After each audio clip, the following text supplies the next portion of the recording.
Back to my YouTube channel. ಎಷ್ಟೊಂದು ದಿನ ಆದಮೇಲೆ ವ್ಲಾಗ್ ಮಾಡ್ತಾಯಿದ್ದೀನಿ, ನೋಡ್ತಾ ಇರ್ಬೋದು ನೀವು.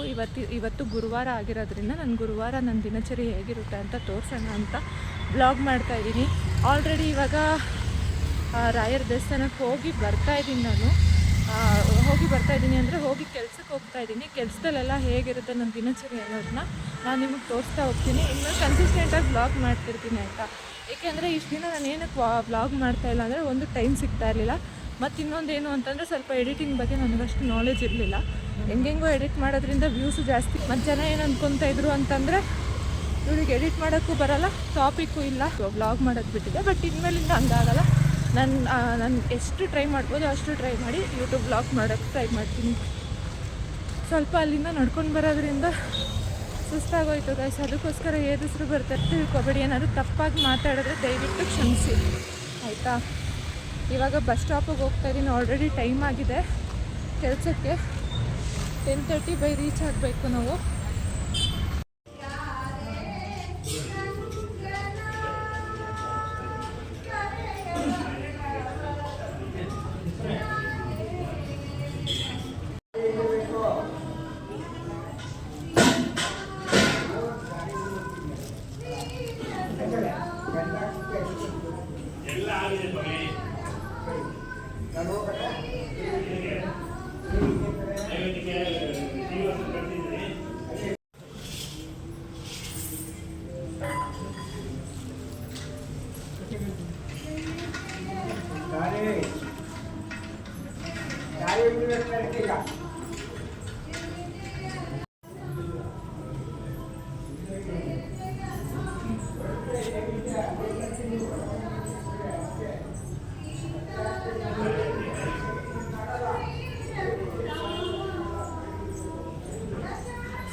ಸರ್ ನಮಸ್ತೆ. ಆ್ಯಕ್ಚುಲಿ ನಾವು ಸ್ಟೂಡೆಂಟು ರಾಘವೇಂದ್ರ ಸ್ವಾಮಿಗಳ ನಾವು ಸ್ಟೂಡೆಂಟ್ ಆಯಿತಾ. ರಾಘವೇಂದ್ರ ಸ್ವಾಮಿಗಳದ್ದು ಜೀವನ ಚರಿತ್ರೆ ಅಥವಾ ಅವ್ರ ಪವಾಡಗಳದ್ದು ಡಾಕ್ಯುಮೆಂಟ್ ಮಾಡ್ತಾಯಿದ್ದೀವಿ. ನೀವು ಹೇಳ್ಬೋದಾ ಇವತ್ತು ಗುರುವಾರ ನಿಮ್ಮ ಜೀವನದಲ್ಲಿ ರಾಘವೇಂದ್ರ ಸ್ವಾಮಿಗಳು ಹೇಗೆ ಪವಾಡಗಳು ಮಾಡಿದ್ದಾರೆ ಅಂತ, ನಮ್ಮದವ್ರಿಗೆ ಯಾವ ಥರ ಸಹಾಯ ಮಾಡಿದ್ದಾರೆ ಅಂತೆಲ್ಲ ಹೇಳ್ಬೋದಾ? ನಂಬಿಕೆ ಇಲ್ಲ ಇರಬೇಕಷ್ಟೇ. ಎರಡನೇದು ಸುಮ್ಮನೆ ಬಂದು ಹೊಸ ಬರಬಾರ್ದು. ಏನಾದರೆ ನೀಟಾಗಿ ಬಂದು ದೇವ್ರನ್ನ ಬೇಡ್ಕೊಂಡು ತೀರ್ಥ ಅಕ್ಷತೆ ತಗೊಂಡು. Thank you sir. ಆದೀಶ್ವರಲ್ಲಿ ವರ್ಕ್ ಮಾಡ್ತಾ ಇದ್ದೀನಿ. ಆ್ಯಕ್ಚುಲಿ ಒಂದು ಡಾಕ್ಯುಮೆಂಟ್ ಮಾಡಬೇಕು ಅಂತ ಒಂದು ಆಸೆ ಇತ್ತು ಯೂಟ್ಯೂಬಲ್ಲಿ. ರಾಯರು ಜೀವನ ಹೇಗೆ ನಮಗೆ ಹೆಲ್ಪ್ ಮಾಡ್ತಾರೆ ಜೀವನದಲ್ಲಿ ಅವ್ರು ನಮ್ಮದವ್ರಿಗೆ ಅಂತ. ಆರಾಧನೆ ದಿನ ಸ್ವಲ್ಪ ಜೋರಾಗಿ ಮಾತಾಡಿ. 10 ದಿನ ಮಾಡ್ತಾರೆ ಆರಾಧನೆ. ಮೊದಲನೇ ಆರಾಧನೆ, ಎರಡನೇ ಆರಾಧನೆ, ಲಾಸ್ಟ್ ಆರಾಧನೆ. 10 ದಿನನೂ ಪ್ರತಿಯೊಬ್ಬರಿಗೂ ಮಳೆಯಲ್ಲೇ ಊಟ. ಕ್ಯಾಸ್ಟ್ ಇಲ್ಲ ಇಲ್ಲಿ, ಕ್ಯಾಸ್ಟ್ ಫೀಲಿಂಗ್ ಇಲ್ಲ. 4 ಫ್ಲೋರ್ ಇದೆ, 4 ಫ್ಲೋರ್ನಲ್ಲೂ ಮಳೆಯಲ್ಲೇ ಊಟ ಮಾಡಿಸ್ತಾರೆ. ಆಮೇಲೆ ಪ್ರತಿದಿನ ಗುರುವಾರ ಬೆಳಗ್ಗೆ ಸಾಯಂಕಾಲ ಮೊಟ್ಟೆ ಥರ ಕೊಡ್ತಾರೆ. ತುಂಬ ಚೆನ್ನಾಗಿ. ಅದೇ ಥರ ಇದರಲ್ಲಿ BSNL ಇದೆಯಲ್ಲ, BDS ಸೆಕೆಂಡ್ ಸ್ಟೇಜ್ ವಿಡಿಯೋ ಬಂತು. ಅಲ್ಲಿ BSNL ಇದರಲ್ಲಿ ಪ್ರತಿದಿನ ಊಟ. ಸ್ವಲ್ಪ ಜೋರಾಗಿ ಮಾತಾಡಿ.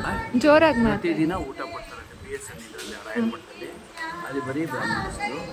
ಇಲ್ಲಿ ಯಾರು ಬೇಕಾದ್ರೂ ತಿನ್ಬೋದು, ಯಾರು ಬೇಕಾದ್ರೂ ಮಾಡ್ಬೋದು. ನಿಮ್ಗೇನು ಚೇಂಜಸ್ ಕಾಣಿಸ್ತಾ ಇದೆ ರಾಯರ್ನ ನಂಬಿದ ಮೇಲೆ? ನಿಮ್ಮ ಜೀವನದಲ್ಲಿ ಏನೇನು ಚೇಂಜಸ್ ಆಗಿದೆ ಅಂತೆಲ್ಲ ಹೇಳ್ಬೋದಾ? ನನಗೆ ಇವಾಗ ಮಕ್ಕಳ ಮದುವೆಗೋಸ್ಕರ ನಾವು ಮಾತಾಡ್ತಾ ಇರೋದು ಬರ್ತಾ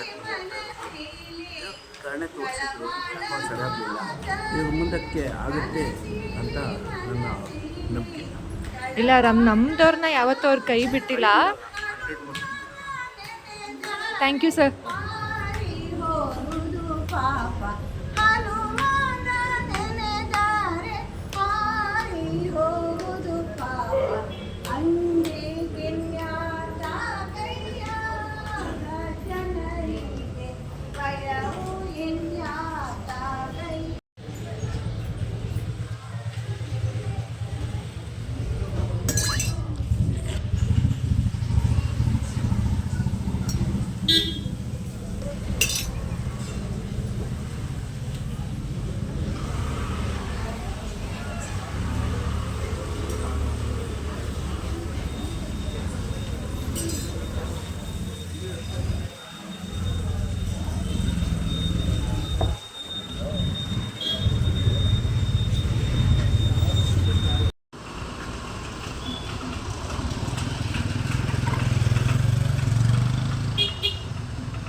ಬಗ್ಗೆ ಅವ್ರು ಹೇಳ್ತಾ ಇದ್ದಿದ್ದು ಎಷ್ಟೋ ನಿಜ ಅನ್ನಿಸ್ತು ನನಗೆ. ಯಾಕೆಂದರೆ ನನ್ನ ಲೈಫಲ್ಲೂ ಅದೇ ಥರ ಘಟನೆಗಳಾಗಿದೆ. ರಾಯರ್ನ ನಂಬೋಕ್ಕಿಂತ ಮುಂಚೆ ನಾನು ಹೇಗಿದ್ದೆ, ರಾಯರ್ ನಂಬಾದ್ಮೇಲೆ ಈ ಮಟ್ಟಿಗಿದ್ದೀನಿ ಅಂದರೆ ಅದು ರಾಯರೇ ಕಾರಣ. ಏಕೆ ಅಂತಂದರೆ ನನ್ನ ಹತ್ರದವ್ರಿಗೆ ಮಾತ್ರ ಗೊತ್ತು ನಾನು ಎಷ್ಟು ಪ್ರಾಬ್ಲಮ್ಸ್ ಅನುಭವಿಸ್ತಾ ಇದ್ದೆ, ಎಷ್ಟು ಕಷ್ಟದಲ್ಲಿದ್ದೆ ಅಂತ. ಬಟ್ ಇವಾಗ ಒಂದು ಮಟ್ಟಿಗೆ ಪರವಾಗಿಲ್ಲ, ತೀರಾ ಚೆನ್ನಾಗಿದ್ದೀನಿ ಅಂತ ಹೇಳ್ಕೊಳ್ಳಲ್ಲ, ಒಂದು ಮಟ್ಟಿಗೆ ಪರವಾಗಿಲ್ಲ. ಅದಕ್ಕೆಲ್ಲ ನನ್ನ ರಾಯರೇ ಕಾರಣ. ನನ್ನ ಜೀವನದಲ್ಲಿ ನನ್ನ ಮಗಳು ಬರೋದಕ್ಕೂ ರಾಯರೇ ಕಾರಣ, ನನ್ನ ಮಗಳು ಉಳಿಸ್ಕೊಳ್ಳೋದಕ್ಕೂ ರಾಯರೇ ಕಾರಣ. ಎಷ್ಟೇ ಥ್ಯಾಂಕ್ಸ್ ಹೇಳಿದ್ರು ಸಾಲಲ್ಲ ರಾಯರ್ಗೆ. ನಾನು ಅದಕ್ಕೆ ಅಂದ್ಕೊಂಡಿದ್ದೀನಿ, ನನ್ನ ಜೀವನ ಇರೋವರೆಗೂ ರಾಯರ ಮಠಕ್ಕೆ ಗುರುವಾರದ ಹೊತ್ತು ಬಂದು ನನ್ನ ಕೈಲಾಗಿರೋ ಸೇವೆ ಮಾಡಿ 2 ನಿಮಿಷ ಕುತ್ಕೊಂಡು ಅವ್ರು ಜಪ ಮಾಡಿಬಿಟ್ಟು ಹೋಗ್ತೀನಿ. ಅದೇ ನನಗೆ ನೆಮ್ಮದಿ. ನನಗೇನೇ ಖುಷಿ ಆಗಲಿ, ಏನೇ ದುಃಖ ಆಗಲಿ, ನಾನು ಬಂದು ಫಸ್ಟ್ ಹೇಳ್ಕೊಳ್ಳೋದೇ ರಾಯರ ಹತ್ರ. ಯಾರು ಏನೇ ಅಂದ್ಕೊಳ್ಳಿ, ನಾನು ಒಂದೊಂದು ದಿನ ತುಂಬ ಬೇಜಾರಾದಾಗ ನಾನು ಏನು ಅಂತಂದರೆ, ಒಂದೊಂದು ದಿನ ಕೆಲ್ಸಕ್ಕೆ ಹೋಗ್ಬೇಕಾದ್ರೆ ಹಿಂಗೆ ಬಂದು ರಾಯರ ಮಠದ ಹತ್ರ ಕುತ್ಕೊಂಡು ಹೋದರೆ ಸಾಕು, ನನಗೆ ಎಷ್ಟೋ ನೆಮ್ಮದಿಯಾಗಿರುತ್ತೆ. ಸೊ ನೀವು ರಾಯರನ್ನ ನಂಬಿ, ಅವ್ರ ಪವಾಡ ನಿಮಗೂ ಗೊತ್ತಾಗುತ್ತೆ. ಇದು ಅರಹಳ್ಳಿ ಬಸ್ ಸ್ಟಾಪ್. ಅರಹಳ್ಳಿಗೆ ಬಂದಿದ್ರೆ, ಅರಹಳ್ಳಿ ಗೊತ್ತಿರುತ್ತೆ ನಿಮಗೆ. ಬಸ್ ಸ್ಟಾಪಿಂದ ಬಂದು ಲೆಫ್ಟ್ ಸೈಡ್ ಹೋದರೆ, ಲೆಫ್ಟ್ ಸೈಡಿಂದ ಒಂಚೂರು ಮುಂದೆ ಹೋದರೆ ರಾಯರ ಮಠ ದೇವಸ್ಥಾನ ಇದೆ. ಯಾವಾಗಲೂ ಬಂದು ಗುರುವಾರ ಹೋಗಲಿಲ್ಲ, ರಾಯರ ಮಠಕ್ಕೆ ಹೋಗಲಿಲ್ಲ ಅಂದರೆ ನನಗೊಂಥರ ಸಮಾಧಾನ ಇರೋಲ್ಲ. ಬಂದು 2 ನಿಮಿಷ ಕೈ ಮುಗಿದು ಅಕ್ಷತೆ ಇಸ್ಕೊಂಡು ಹೋಗ್ತೀನಿ ನಾನು. ಏನು ಮಾಡ್ತಿದ್ಯಾ? ಕೆಲಸ ಟೈಮಲ್ಲಿ ಸೀರಿಯಲ್ ನೋಡ್ತಾ ಇದೆಯಾ? ಏನು ತಿಂದೆ ಹೋಗ್ತೀಯ? ಅಕ್ಕ ಅಕ್ಕ ಯಾಕ ಏನು ತಿಂದೆ? ಇವಾಗ ಊಟಕ್ಕೆ ಬಂದೆ. ಆ್ಯಕ್ಚುಲಿ ಕೆಲಸದಲ್ಲೆಲ್ಲ ವ್ಲಾಗಿಂಗ್ ಮಾಡೋ ಚಾನ್ಸ್ ಇಲ್ಲ, ಯಾಕೆಂದರೆ ಬಿಡೋದಿಲ್ಲ, ಬೈತಾರೆ. ಅದಕ್ಕೋಸ್ಕರ ಒಳಗಡೆ ಏನೂ ವ್ಲಾಗ್ ಮಾಡ್ಕೊಳ್ಳಿಲ್ಲ. ಇವಾಗ ಒಬ್ಬಳೇ ಊಟಕ್ಕೆ ಬಂದೆ.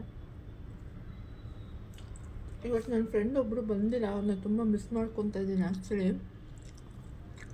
ಏನು ಅಂತಂದರೆ ಹೊಟ್ಟೆ ತುಂಬ ಹಸಿತೈತೆ ಅಂತ ಒಬ್ಬಳೇ ಬಂದೆ ಊಟಕ್ಕೆ. ಒಬ್ಬರೇ ಇರೋದ್ರಲ್ಲೂ ಮಜಾ ಇದೆ ಅಲ್ವಾ? ಯಾರು ಆಗಲ್ಲ. ಊಟ ಮಾತ್ರ ಸಖತ್ತಾಗಿದೆ.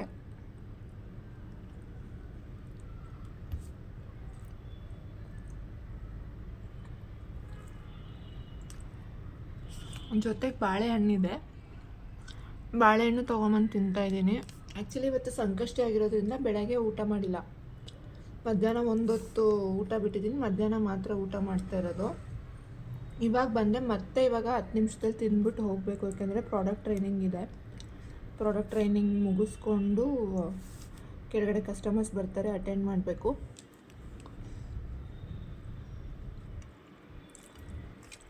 ನಾರ್ಮಲಾಗಿ ಒಬ್ಬಳೇ ಊಟಕ್ಕೆಲ್ಲ ಒಬ್ಬಳೇ ಬರೋಲ್ಲ, ನನ್ನ ಫ್ರೆಂಡ್ ಬರ್ತಾರೆ. ಈ ಜಾಗ, ಈ ಸ್ಪೇಸ್ ಖಾಲಿ ಇರುತ್ತೆ ಯಾವಾಗ್ಲೂ. ಇವತ್ತು ಖಾಲಿ ಇದೆ ಆ್ಯಕ್ಚುಲಿ. ಬಟ್ ಅವರಿದ್ದರೆ ಯಾವಾಗಲೂ ಮಾತಾಡ್ಕೊಂಡು ಊಟ ಮಾಡ್ತೀವಿ. ಇವತ್ತು ಅವರಿಲ್ಲ, ಸ್ವಲ್ಪ ಹುಷಾರಿಲ್ಲ ಅವರಿಗೆ ಅಂತ ಲೀವ್ ತೊಗೊಂಡಿದ್ದಾರೆ.